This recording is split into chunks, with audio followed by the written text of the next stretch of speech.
Hey guys, look at my beetroots. My beets. Still surviving.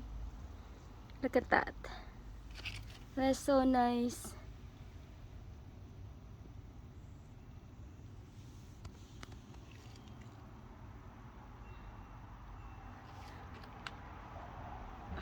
And then I have my asparagus here. They are still surviving, guys. Despite of that, right now my problem here in my garden are my squirrels. Oh, those guys, they are something else.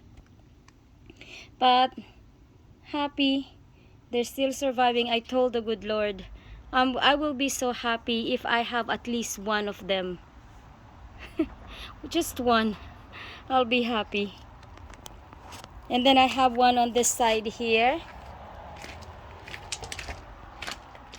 Look at them, they're growing nicely now too. See,